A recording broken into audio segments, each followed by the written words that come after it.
Yes, indeed. Are we back? Yes, we're back. Crack a jack.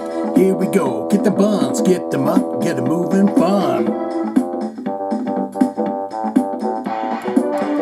Jive Talkin is the place to be. Come on. We're gonna get real free. Gonna have a little fun in the heavy metal news. Gonna love it. Gonna get down on it.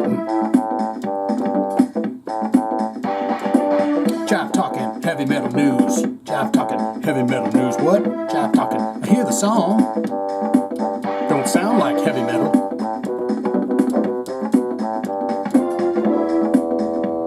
But it is. And let's jive. Come on, baby, come on, baby, let's jive. When you got it, you got it. Hope that light's not too bright. It's a little bright over on this green screen bit over here. And I get concerned with that because then it looks kind of weird. Welcome back to another episode. Can you believe it? 150 episodes of this fine podcast, and I thank you all for tuning in. This is the slowest growing podcast you'll ever listen to in your life, but you'll appreciate it at the end. You'll say, you know that little engine that couldn't, or that could? Was it the engine that could do things? That's Shane. I'm going to fix it. I'm just going to turn this down really quick because I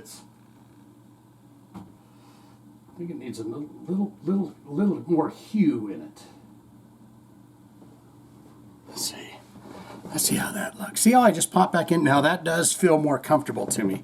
I don't feel like I'm under a spotlight of any kind.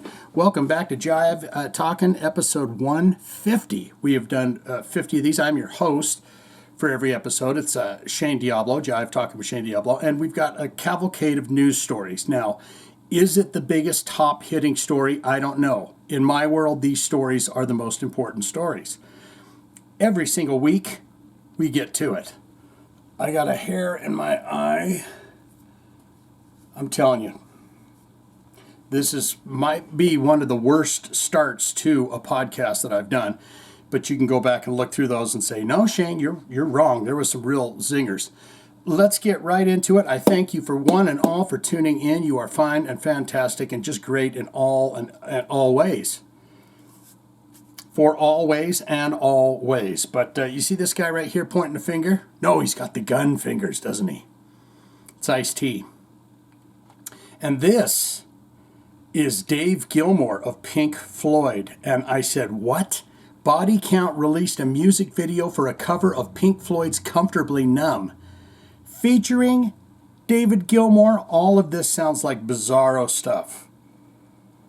Now, I did take a little teeny taste of it, and it sounded nothing like Comfortably Numb that I could tell, but I did hear Ice-T saying something about being a young black boy in the neighborhood.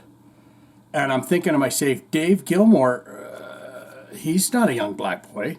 He's not an old black boy, you know what I mean? It's interesting take on the lyrics and how they managed to get David Gilmour involved. I'll never know. I hope that they can tell us. Let's get into it right now. Body Count released music video for Pink Floyd's Comfortably Numb featuring David Gilmour. Body Count. The metal band fronted by hip-hop legend, actor, and director Ice the T-Man Teabag.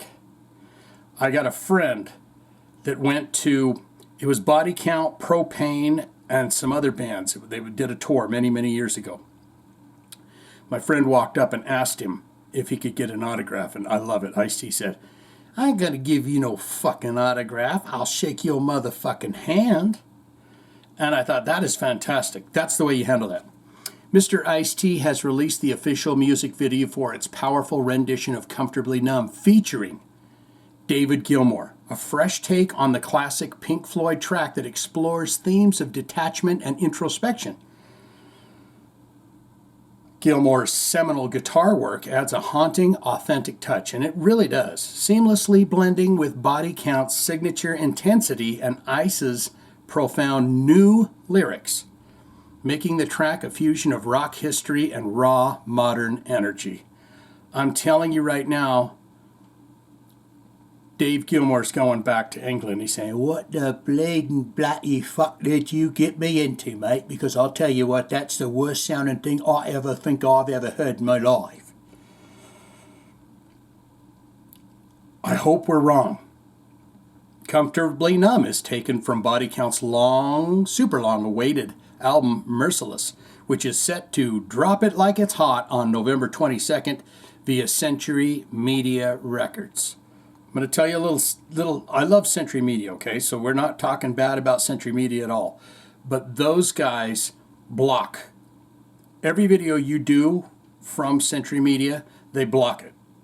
And then when you contact, they watch it and then they release it. So I think perhaps they kind of go, is this a good review or a bad review? Because if it's a bad review, it's staying blocked. I don't know, okay? I'm just saying. A lot of those labels are fantastic because, like Napalm Records, they share the revenue. So when I do a video that's from Napalm and you see that they're bang, I mean, I don't make a lot, maybe 7 cents off the video, but I mean total. But still, Ice-T's comments. For me, Comfortably Numb is an introspective song. It's me acknowledging that I'm older now. I'm telling the younger generation, you got 2 choices. You can keep the fire burning or you can give up. It's me trying to make sense of what's happening, but also pointing out that we're all in a place where we don't have to face reality. We got a flat screen TV and popcorn, Mike B, Mr. Buchanan's, recliner chair and all that. Movies that we love, but we hate them anyways. I'm all over the place. This is just something else. Anyway, man, get the fuck back to the story, motherfucker. And we can just sit back and watch the chaos of the world like it's a TV show. It doesn't feel real until it shows up at your front door, motherfucker. I'm a little numb, too. We all are. I mean, more wonderful words couldn't have been spoken there, I think. Because it's true, you can live in your own reality. Let me tell you one of my realities. There is this amazing girl on TikTok, and she is beautiful, like Disney beautiful, like princess beautiful. And HB, Highland Bun, is her handle. And she's the most wonderful, wholesome, beautiful thing you've ever seen. She's from Scotland. And all of her videos are just her in the camera with showing you the beauties of Scotland. Showing you the absolute beauties. Oh, look at this. We're just off beyond behind and there's the old Loch Ness.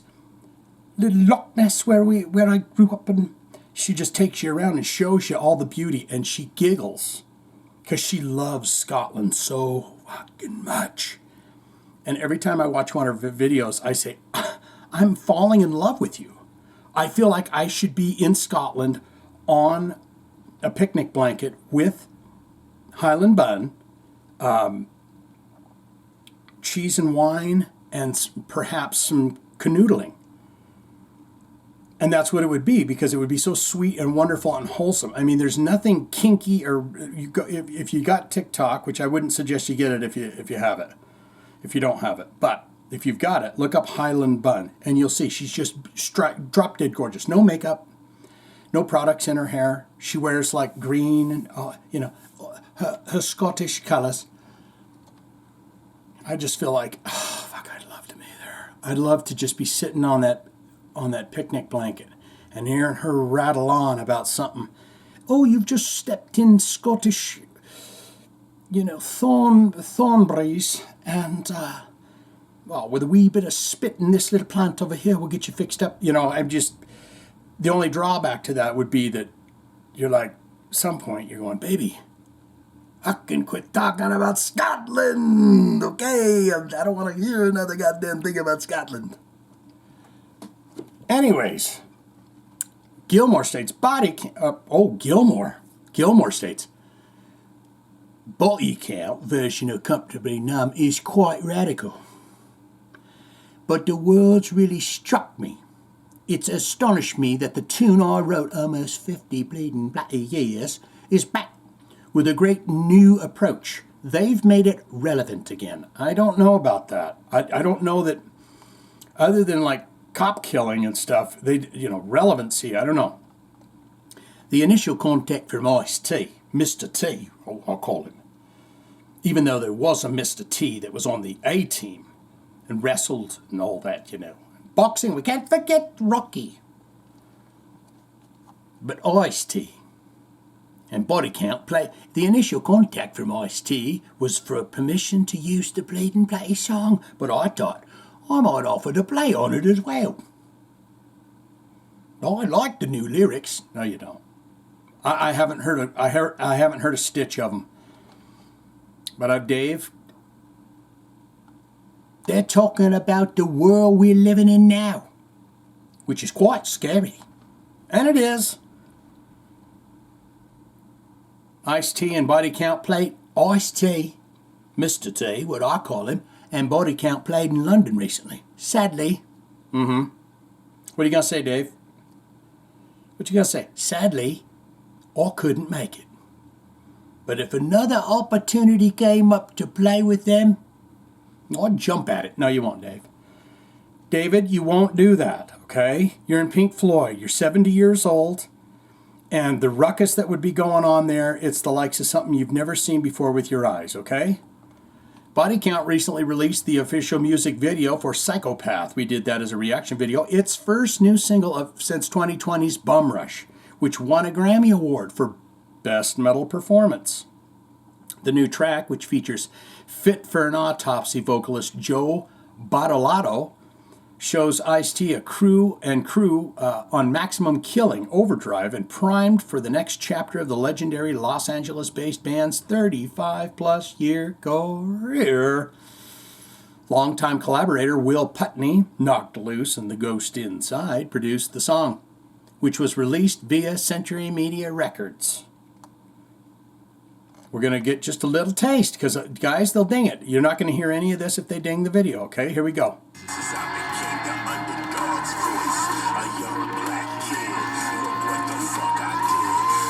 He's got to start on the Walk of Fame.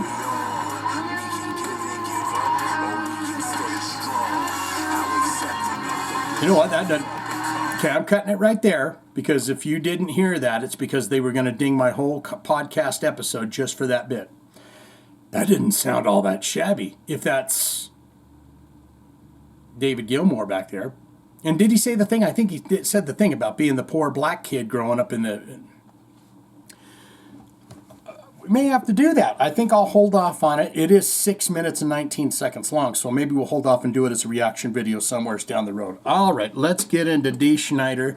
This is fascinating to me, guys. You know that I always like to get into how the pie cuts up.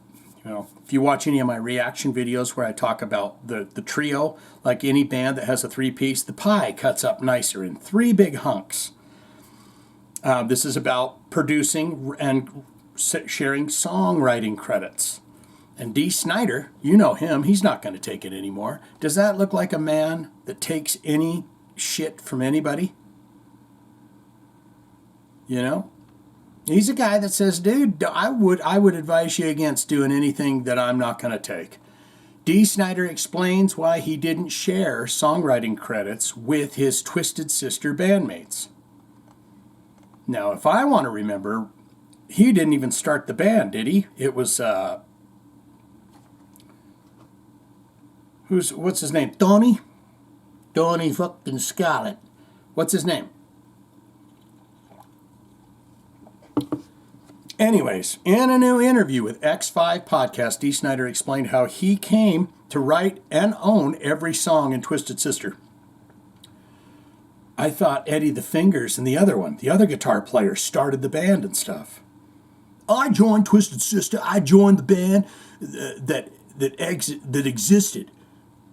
They were older guys.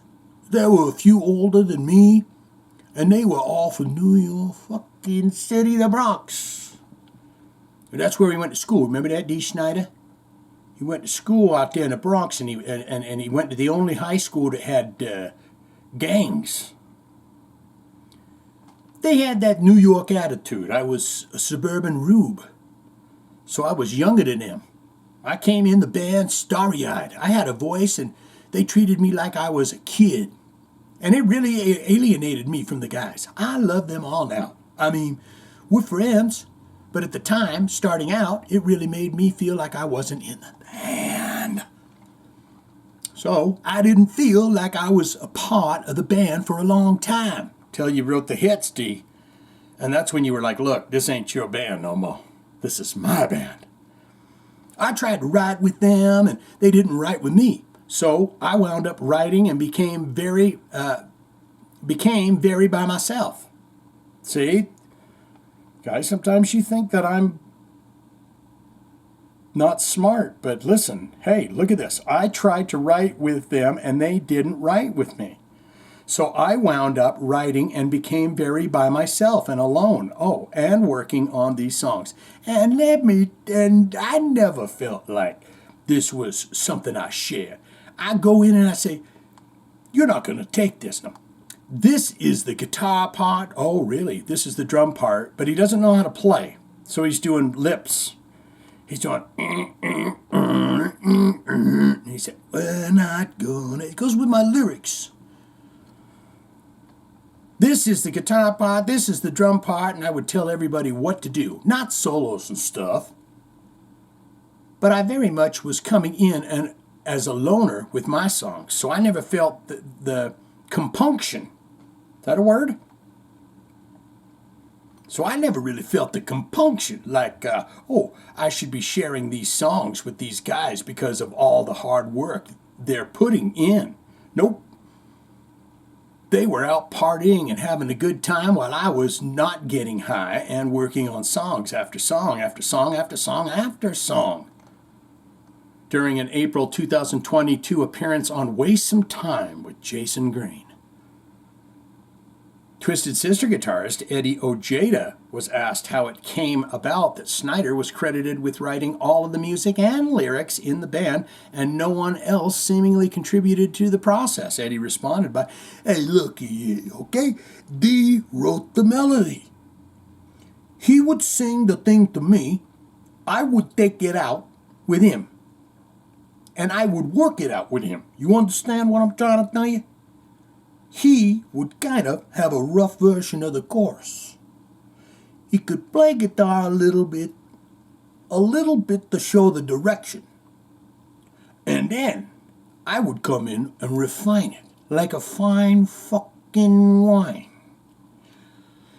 I think I worked well with Dee.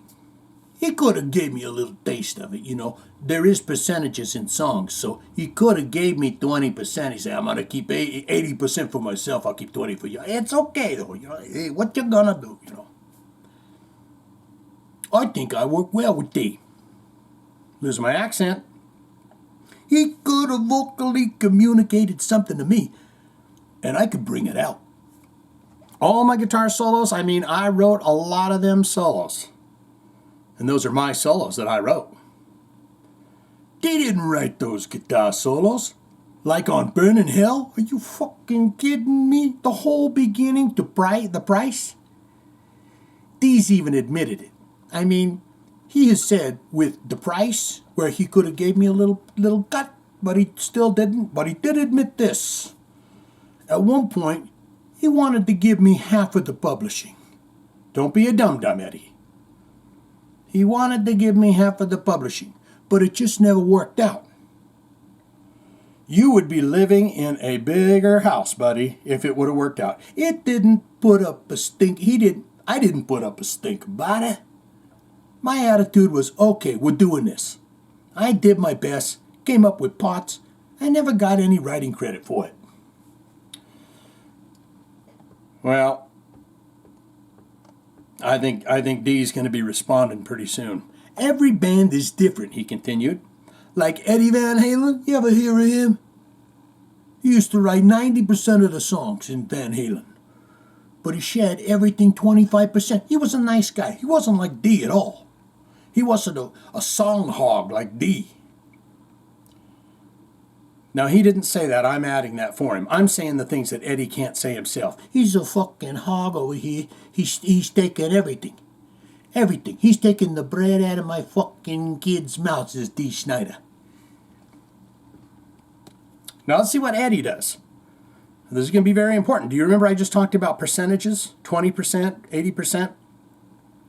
You can give each person in the band, believe it or not, 25%. So here's what he's got to say. Eddie Van Halen. Like, Eddie Van Halen. He used to write 90% of the songs in Van Halen.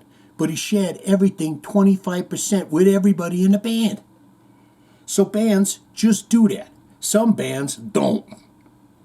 And Dee was very diabolical, in his own words, as far as putting all words and music by Dee Snider on every album, which I didn't think was necessary, by the way.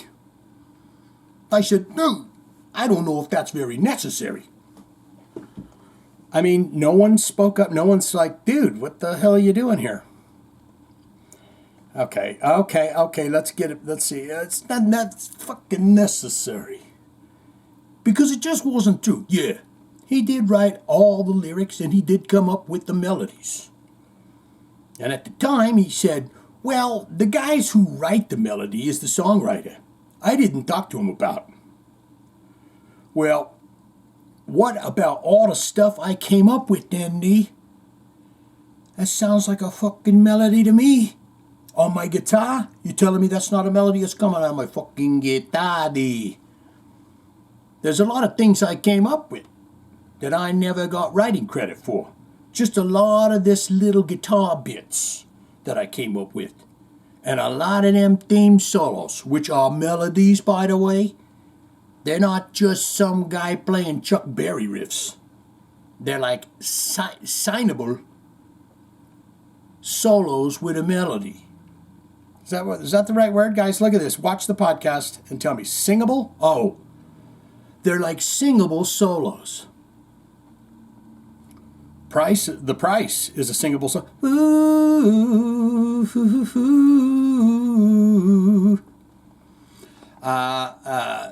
Dee knew how to kind of roughly put out a chord. He was good at singing it to me. I'll give him that. So I could translate it into whatever it needed to be. I think that, okay, let's see what Eddie says here. I want to get on to some other topics I've got here, guys. I just don't want to run too long. I think there should have been some writing credits. It should have been spread out a bit. Because, like I said, I wrote my solos. I came up with these theme bits from the song. I came up with the little parts here and there. Certain progressions during the solos. There's a lot of little stuff that I added to the songs. See, I'm going English on this thing. I think, you know what I think? I think nobody cared. We didn't make a big stink about it because we all said, you know what? We're going to do well. It's just that Dee is going to do unbelievably weller than we are. So it doesn't really matter. At the time, you don't realize how important it is to fight for that. You don't want to cause bad vibes. Yeah, you cause the bad vibes if the guy says, I think I'll put my name only on everything. Thank you. Anyways, let's move on. In 2015, Snider sold his Snidest Music Publishing a catalog of 69 songs, including the Twisted Sister rock anthems We're Not Gonna Take It, I Wanna Rock, to Universal Music Publishing Group, UMPG, for what he later said was a lot of fucking money. I sure would like to know what that is. He's calling up Eddie. What's going on? He says, oh man, my fucking roof is leaking, Dee. I don't know, I just don't know what to do with it. And he says, oh, I'm sorry to hear that. Let's get into this here, okay, guys? Jeez, let me have a drink of this. If you've paused the podcast and looked up that Highland bun, you will see what I'm speaking of. She is just like a delightful person that does nothing but talk about Scotland. But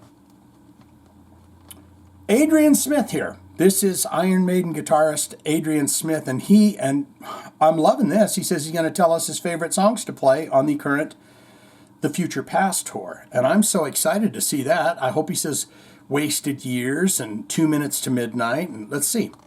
Iron Maiden has released a short video in which Adrian Smith is asked to name his favorite songs to perform on the band's ongoing The Future Past tour. He responded as transcribed by Blabbermouth, "My favorite songs on the Future Past set has been, wow, oh, that's a real hard one. This has been one of my favorite tours because I get a lot of room to express myself with guitar playing. I've got a lot of solos. I've got a lot of songs in the set, so wow, the writing is on the wall is a good one. I like that. When you play that opening chord, just a simple chord on the guitar, on the acoustic, the venue just goes quiet. And they're like, what's coming next? I love that. I have to tell you that right now, and I tell you true. I love that. And I love that pause. So that's always a good song to play. And give it a bit more room, because it's not a frantic pacing-wise. There's a bit more space for me to sort of put a bit more feel into it. So I do enjoy that song. Is that it, Adrian? Iron Maiden kicked off the fall 2024 North American leg of the Future Past on October 4th at North Island Credit Union Amphitheater in Chula Vista. Jesus! That can't be the whole name, though, right? North Island Credit Union Amphitheater. I mean, they should just add in Chula Vista, a suburb of San Diego, California. The Future Past tour, which includes songs from both Iron Maiden's most recent studio album Senjutsu, as well as 1986's seminal album Somewhere in Time, alongside other fan faves. Played to over 750,000 fans at more than 30 sold-out shows across Europe in the summer of 2023, the band also performed in Edmonton, Calgary, and Vancouver, alongside their highly praised appearance at California's Power Trip Festival in October 2023, which had Consequence, stating, that's Consequence of Sound. We looked at one of their, just Friday, we looked at the 13 scariest metal songs ever in the world from Consequence. Stating, Iron Maiden set the bar high at Power Trip. And the Desert Sun, what did they say? Oh, give it to me. What did they say? Iron Maiden didn't disappoint and delivered a hard-hitting performance to open the festival on a high note. I love you, Desert Sun. Featuring one of the most spectacular stage productions of the band's career. Even better than Powerslave. You're telling me it's better than Powerslave. It has received rave reviews in every city and country that Iron Maiden gets to. It really does. All right, we're done with that. How are we doing on battery? Okay, let's move on to, do you know this guy? Snake Sabo, Dave Snake Sabo. He looks back at Skid Row's 1995 tour as they supported Van Halen. We've already spoken on Eddie Van Halen. Do you know who he is? He's that wonderfully sweet man that gave 25% to Michael Anthony and 25% to Van Hagar. Glenn Hagar. What's his name? Sammy Hagar. And David Lee Roth. And all of them. So he's going to talk about how sweet they were. He says, they treated us so great. I dream of those times again. I really do. Sometimes I dream of being back out on the road with Van Halen. In a new interview with Trevor Joe Lennon, good name. I mean, most people that use all three names usually end up killing. But I do not think that that's the case with this fine man. He's just an interviewer. Trevor Joe Lennon, Dave Snake Sabo. Now, he's not going to turn into a serial killer because it has the quotes. He's Dave Sabo. When he's in the neighborhood mowing the fucking lawn and all that, he's Dave. He's Dave Sabo, the Sab Man. When he's rocking on stage, he's Dave Snake, or you may call him Snake Sabo. Reflected on Skid Row's 1995 tour as the support act for Van Halen, asking what Eddie Van Halen was like. What's he like? What is Eddie Van Halen like up close and personal, Mr. Sabo? Skid Row guitarist, said as Transcribe, he treated us so amazingly. They all did. They treated us so great. I would see Eddie every day. I made sure I wanted to see the sound check every single ding-dong day. Because I'm such a fanboy of the Van Halens. And I wanted to be around him and his playing as much as I could while we were out on the road. And I used to walk on stage right before a sound check, and he'd walk over to me, and we would hug each other, and he'd give me a kiss on the lips and ask me how I'm doing. And I'm not even making that up, you guys. Every single day, I would walk out on stage to their sound check. He would walk over to me, and we would hug, and then he would give me a kiss on the lips and ask me how I'm doing. And he was just a sweetheart. Look, don't give us too much, Sabo. All right? You don't need to spill the beans on everything that you and Eddie do. It's just, look, I don't know what other stories other people have, other stories that they have about Van Halen. All I can say is from my experience, he was the salt of the earth. And generous. I was thinking about his cigarette habit. Eddie smoked 15 packs a day. Or 2 packs a day. So maybe Sabo was a smoker, so he's over there going, "Hey, buddy, you got a smoke? You got a smoke, dude? Hey, dude, you got a smoke? Don't you love those people? You got a smoke?" All I can say is, from my experience, he was the salt of the ding-dang earth and generous. We were talking about his amps, and at the time, he was working with Peavey and doing the 5150 amplifiers through Peavey and doing the Wolfgang guitars through Peavey as well. And I'm like, those amps are just incredible. He's like, "Oh, really? Okay, cool." Well, cut to a couple days later, we're playing in Camden, New Jersey at an amphitheater. That's home. That's home for the Sad Man. And we were all still living in Jersey at the time. You see? And so we drove our own cars down there. It was just really cool to be able to pull up in our own vehicles. Oh. And a bunch of family and friends were there. And so we're coming in back in the back area, and he sees Scotty. Oh, we just learned who he is, Scotty Hill. Miss Althea told us he's been around for the whole time of the band. He's a Skid Row guitarist and me, and he goes, hey, guys, come here. I got something for you." And he had 2 of the 5150 combos there waiting for us as gifts. I was like, you have got to be kidding me, man. Eddie Van Halen is giving us signature amplifiers. It's just crazy.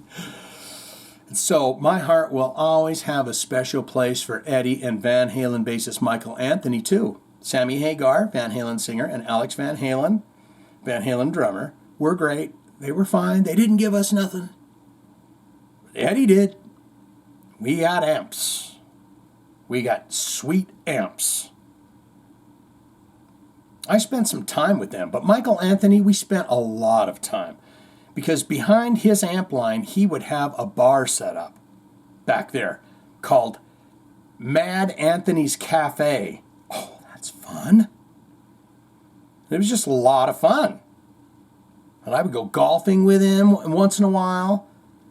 And he just, to this day, again, he's just down to earth and humble and just a sweetheart of a guy. So my memories are nothing but filled with the admiration and respect and deep love and gratitude for those fine people.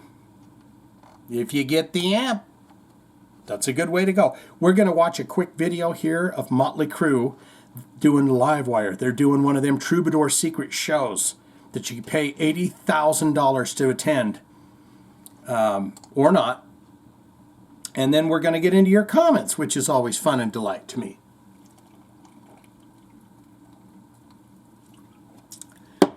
I feel like we're doing good. I don't know. I don't know with this battery. Let's get into it. This is Vince. He's going, hey, what's up, Troubador? Yeah, we're back, man. Let's see what he says. All right, man. Let me ask you something. Who likes the old shit? All of us.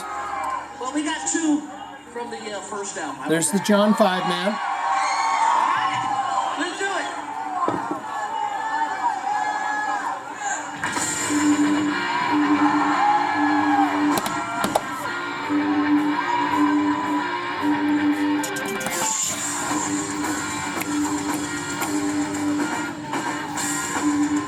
Let's see if he's got his talk box on.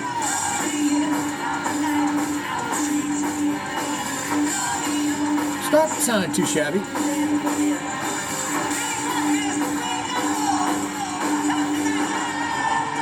Oh, there he goes. There's not a hand in the day. No. Isn't old John 5? He's looking more like Doc from Back to the Future every day. Every time you see him, he just looks a little bit more like Doc. A little bit more.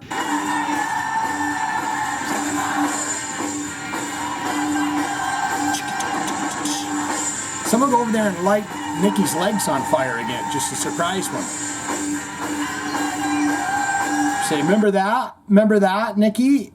Remember that when we used to light your legs on fire? We just thought we'd douse you in kerosene and try it again, just for fun, like a flashback. It is time for your comments. The fine portion of this show, which I really appreciate you fine folks getting down there. How that works is you listen to the episode, you make it all the way through to this point where you hear me say, you listen to the podcast, then put your comments the next week around. We will get to it. I should have said no requests at the very beginning of this podcast, but you get the drift. If you're here and listening to this right now, this is the only place we don't want requests. Everywhere else you can put them in my comments. Go crazy with your bad self. Let's get into it. MB here. We're going to check. Yeah, MB. Yep. Let's see. 24 hearts received 100 plus comments. Now, there you go. Kenneth's Priest, in quotes. That one made me chortle, Shane.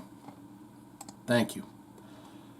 Yeah, KK's. You know he's got 3 K's in his dang name? It's too much. Johnny B coming in, and this one seems tame. Not too much to report this week. I've been fighting a cold this past week. He said that twice. Not too much to report this week. I've been fighting a cold this past week and fell like crud, unfortunately. Will get well. You know, I don't want to give any medical advice, but I've heard if you take zinc, it's great. But we talked about that before. I had a song parody halfway written for this week, but I'll have to wait for another time. Don't blow yourself out.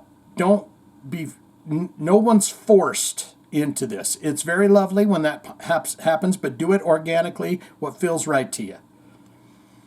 All right? No, there's no pressure here. This is a no pressure system. This ain't Florida, baby. We're decompressed. There's no high pressure here. Thoughts and prayers to all you fine people in Florida, by the way. There's your heart, my friend. Miss Althea coming in here. And she's got her stuff. The Dumbstruck Fool says, thank you for not discussing the Motley Crue residency in Las Vegas. You're welcome. Miss Althea on Ripper Owens. Rob Halford also would, and I assume still does, openly address KK as Ken. Okay. To this day, I think it's freaking adorable.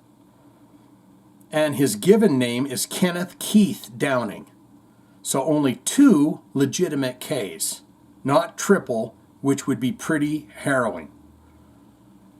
I am in a neutral zone when it comes to the topic of meet and greets because I am guilty of literally investing in them. Yeah, I will say they are only worth it if the artist, band, is truly invested as well.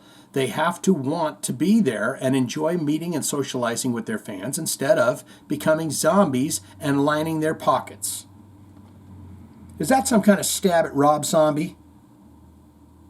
No, I totally get that. Yeah, when you walk back there, see, when you do a meet and greet, you want those people to believe this is their first time seeing you with their own eyes. You want them to believe that they're like, the dude actually was happy to see me. You know? You don't want to be, when they walk in, they're put off, put out. They have to want to be there and enjoy meeting and socializing with their fans instead of being zombies and lining their pockets. I appreciate Ripper's notion of a limited guest list, the limited guest pizza party, but hey, what if you don't drink beer? It's me now. Little Miss High Maintenance, me, would love to schmooze with KK, who I had a mad crush on from 1981 to 87. It's when he got the perm. That's when you said I'm out. Or is that when you said I'm in? No, 81, he would have had straight hair. But she would like, let's see, what? Me would love to schmooze with KK, who I had a mad crush on 1981 to 87, but she would like some alternate alcohol choices. Thank you. Well, I mean, Ripper would have probably some non-alcoholic beers. Or Gatorade. Hey, Miss Althea, there you go. There's a fucking Gatorade for you. I don't know if this is true or not, but I thought I saw a bar rescue episode where Ripper Owens actually owns a bar. Now, if you know anything about the show Bar Rescue, he goes in going, you guys are slobs and you suck and your business is shit. And I swear I thought I saw Ripper Owens. Get in the comments and tell me if that's true, because I'm watching that. If that's, I need to know what episode. But he owns some, I thought he owned a bar. And that guy's a no nonsense. That guy, the bar rescue guy, he don't goof around. I have to tell you a story once. One of my best friends ran a dive bar. And when I mean dive bar, I mean dive bar. And I wrote a big long email to Bar Rescue. They never replied back, but I was like, oh my God, if there was ever, this would be the episode where he goes, I've never seen anything more horrible in my life. Anyways, Miss Althea on Michael Sweet, the sweetest boy. I absolutely agree with his statement of the human touch is fading. He also managed to get Rick Springfield's 1983 tune, Human Touch, stuck in my head. Do I remember that one? Damn, anyone who dares to call me old school. In my own little sometimes you just can't tell story, I recently got involved in posting to Reddit. Yes, really. Primarily to ask, where is this from? Question in regards to photos and video of either He-Day or the Gazettes. So far, turned out one of the shots of He-Day I have been wondering about for the last 2 years was not a legitimate photo of him at all. Really? It had been AI doctored. But it was so slick looking that I didn't have a clue. He still looked beautiful. So in essence, it was a non-issue. However, the hilarity was that the base image was from an ad for a hotel in China. Of course, I immediately had to hop in with a He-Day for the stay tagline. That only works if you say hide, right? He-Day for the stay tagline. A play, I love this that she puts in, helps me. A play on the current Hilton ad campaign. Come on, it was funny. I gotta see that. It is, probably. I miss Althea on Udo. I almost couldn't make it through the story because I always laugh hysterically when you lay out the let's plug a bomb in everybody's house. That aside, way to go in reminding that I've been out of the high school for 40 years. Again, don't do that. Don't do the math. I clearly remember buying balls to the wall as a graduation present to myself. Miss Althea, you're buying a lot of presents for yourself. I'm wondering what the hell's going on, because you were talking about, was it Unmasked? Kiss Unmasked? You had to save up the money. You went down there and bought it for yourself. At a long since defunct record store in Ocean City, Maryland. Fight It Back is still my top track. Miss Althea on Alex Skolnick. I always wanted to say Slotnick. Probably because one of my top 5 episodes of Laverne and Shirley is Supermarket Sweep, where they win a shopping spree at Slotnick's. I vaguely remember that. And they're just going crazy with the throwing the stuff around. Their local grocery store. And yeah, that story sure did read like a Dr. Phil-worthy bad breakup, divorce situation. Miss Althea says, the Since Episode 1 Club. Hell yeah, I'm a charter member alongside Mike B. I think only 1 or 2 episodes are missing comments from me, and that was only because they were unmercifully or inexplicably zapped. Yes. Miss Althea says, horns up and kisses to Johnny B for working me into this jump parody. Heavy metal horn emoticons, kissy lips. He officially took the edge off a VH1 song that was otherwise not one of my faves. But now, question mark. And then you got the cat. What is that? Miss Althea, there's your hearts. And a Mike Buchanan coming in here, and he's got stuff. We're on one bar. I think we're going to do okay. I'm going to rip and roll. Because I'm afraid these two fellas down here, Mr. Brian Siegel, who knows damn better, and this fellow, who is he? I mean, probably a cool dude. One comment, and it's this one here saying, hey, do a request for me. So we got Mike Buchanan, and we're out of here. He's finishing this. He's going to finish us off. Okay, so Spooktober is a very busy time for me, I have to admit. So I will give you some of the movies that I have watched with the missus in our outdoor drive-in. If you would like a review of any of these, please let me know. Piranha, 1978, think Jaws, but on a river. The Stuff, love that movie. That's one of my all-time favorites. 1985, kind of like The Blob and Invasion of the Body Snatchers had a baby. Yep, but it's a delicious treat that everybody wants to eat. Another great one, Chopping Mall, 1986. Think of Dawn of the Dead and Terminator had a baby.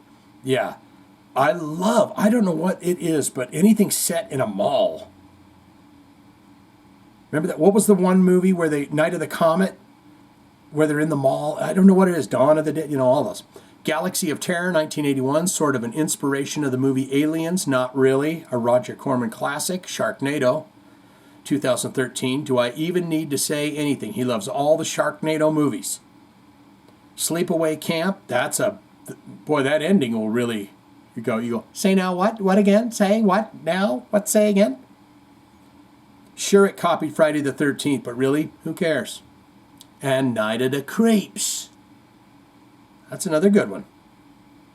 A fantastic B-movie cult classic that played homage to horror movies of the 1950s.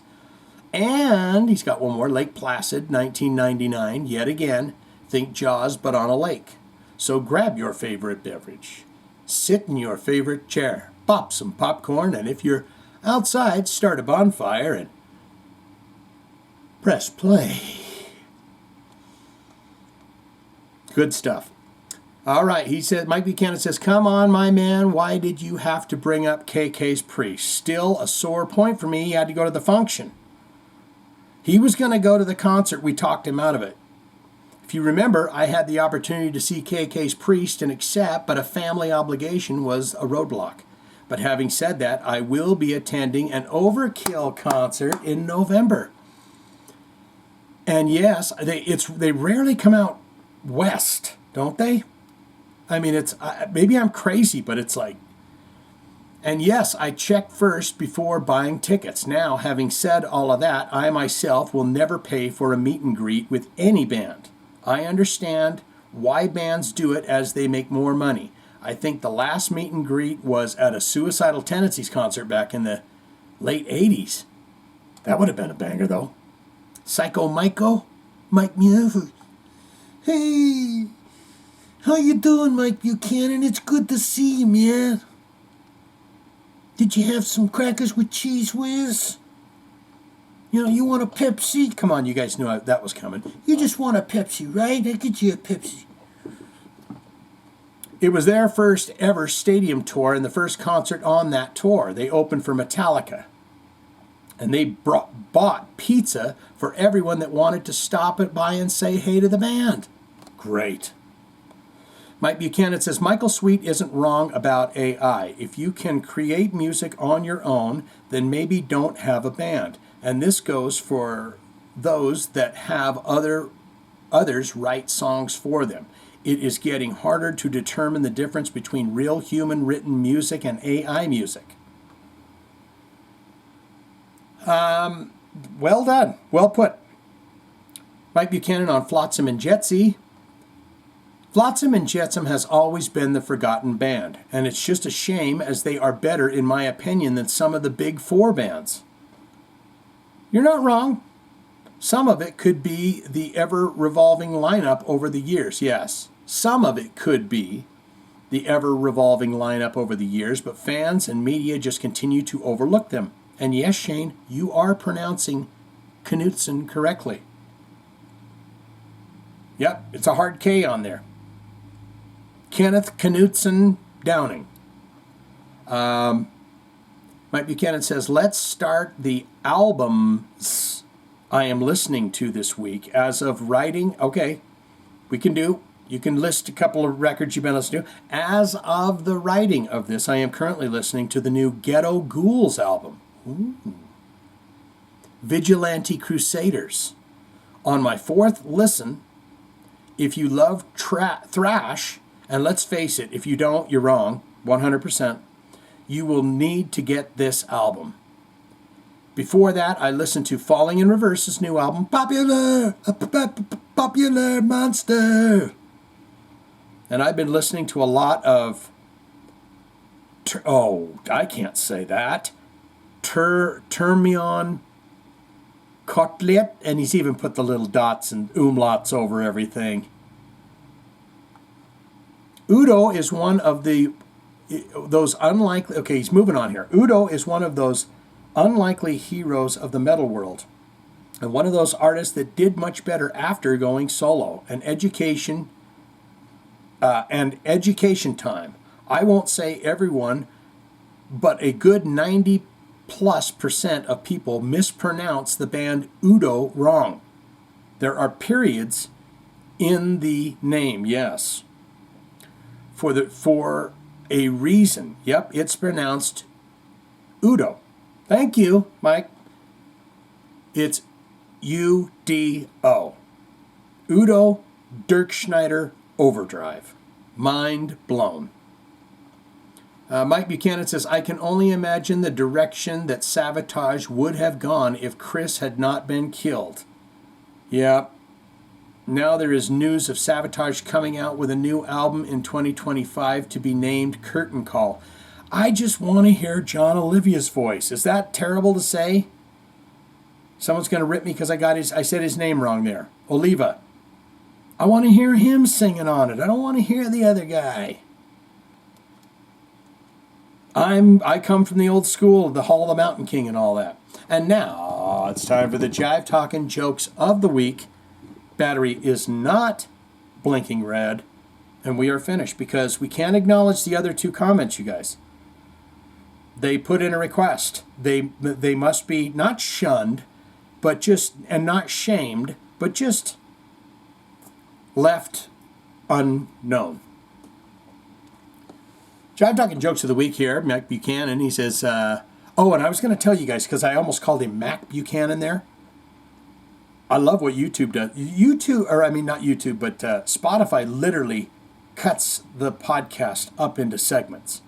It's crazy. It's the craziest thing. And it spells them all weird and wacky, too. If you haven't listened to it on Spotify, check this out. Because when we got the Jive Talkin jokes, it said, Mac's jokes. I mean, it had something pretty dang close. And I'm just saying, I don't know how it does that. That's that fucking AI for you. Because it literally cut the segments up where I was like, we're talking about Ripper Owens here now. It's just the weirdest thing. Jive Talkin Jokes of the Week. If James Hetfield officiated a wedding between Kermit the Frog and Miss Piggy, he would be the pastor of Muppets. Did you know that every fourth fish in a koi pond is fake? The real fish are labeled A, B, and C. The fake one will be labeled decoy. Decoy. What do evil cows say? Moo, ha, ha, ha, ha. And finally, boss, you're fired. Me. Turns in gun and badge. Boss. You're an IT tech. Where did you get those? That's pretty good. I like that. All right, you fine and fantastic freaks and folks, we appreciate you so much. Love yourself, my friends, okay? Take care of yourself. Get in touch with yourself. If you're feeling, sometimes when I get riddled with anxiety, and you're thinking about something that might be happening 2 days from now, a week from now, or never going to happen, right? I always bring myself right back into the room. Put your mind right back into where you're at, and it frees my anxieties. Somebody out there is going, I just watched your podcast, dude. You're not just sitting and relaxing, ever. But I do. We're going to spin the wheel on this baby. I want you to breathe deep, take good care of yourself, and seize the damn day. If there's something out there that you would love to do and you're too chicken to do it, just try it. Just try it out. Because you will find that if you just try it, you go, that wasn't bad at all. That wasn't so hard.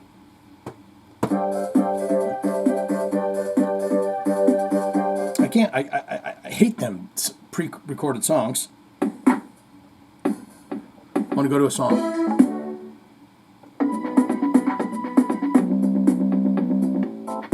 Where's that one? I like that one that's like a vampire driving a... There it is. It's like a vampire driving some skeletons in the trunk to the... disposing of the carcasses after he drinks the blood or something.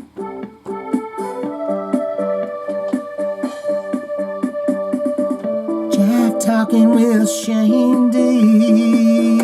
It's all for free, baby. Open your ears, take a listen, take a good time. You will have Jive Talking with my friends. The party never ends. What you gonna do now that we're through? Jive Talking with Shane D. Get your motherfucking heavy metal